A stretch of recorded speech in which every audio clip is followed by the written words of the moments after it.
আমরা সাম্প্রতিক সময়ে ডাকসুর যিনি পরাজিত ভিপি প্রার্থী জনাব আবিদের একটি ছবিকে দেখে আপনি এই যেমনটি বললেন যে আসলে গোলাম বানানোর রাজনীতি।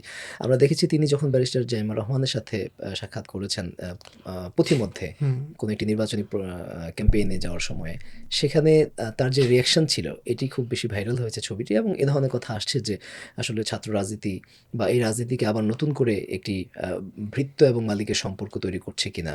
এই আলাপটি আবিদের এই ছবির সাথে কতটুকু প্রাসঙ্গিক বলে মনে করেন? ওনারা মনে হয় এভাবেই পোট্রে করতে চাচ্ছেন যে ওনাদের জীবনের একমাত্র সফলতা তারেক রহমানের সাথে হ্যান্ডশেক করা। একটা হ্যান্ডশেক করা, ছবি তোলা, মানে এটা ওনাদের আবেগ থাকতে পারে, আমি এই আবেগটাকে রেসপেক্ট করি। আচ্ছা।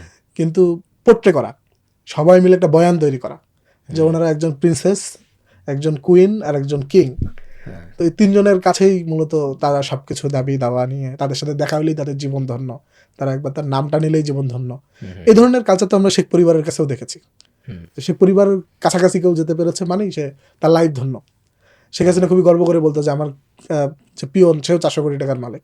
আচ্ছা। তো এইটাই তো কালচার, যে রাজার আশেপাশে যারা থাকবে হ্যাঁ। তারাই মূলত সমস্ত তার পাইক পেয়ে দ্বারা যা খুশি তাই করতে পারবে, কারণ তারা রাজার আশেপাশে থাকে। হুম, হুম, আমরা তো একটা রিপাবলিকে আছি, এটা তো একটা কিংডম না। তো রিপাবলিকে তো আমাদের নাগরিক, নাগরিকের মজা থাকবে। হ্যাঁ, আমি পলিটিক্যাল পার্টি করতে পারি, হুম, আমার তো সেই সেলফ ডিগনিটি থাকতে হবে। আমি গিয়ে তার সামনে পায়ের নিচে লুটাইয়া পড়বো, এইটা মানে আমার ডিগনিটির সাথে এটা তো যায় না। আমি তো এটা কোনোদিন করবো না। মানে আমার যতক্ষণ পর্যন্ত মাথা উঁচু থাকবে ততক্ষণ বন্ধ রাজনীতি থাকবে। যদি মনে হচ্ছে থাকবে না, তো সেটা আমার পার্সোনাল মানে পজিশন, ওনাদের ক্ষেত্রে হয়তো ভিন্ন হতে পারে। কিন্তু এই যে লুটিয়ে পড়ার সংস্কৃতি, যা ওনারা যা বলতেছেন সেটার একেবারে মানে উনি রাজা, ওনার কোনো ভুল নাই, রাজা যাই বলবেন সেটাই করতে হবে, এই আর কি। ওই আমরা হীরক রাজার দেশে যেরকম দেখেছিলাম আর কি, একটা নতুন হীরক রাজা পেতে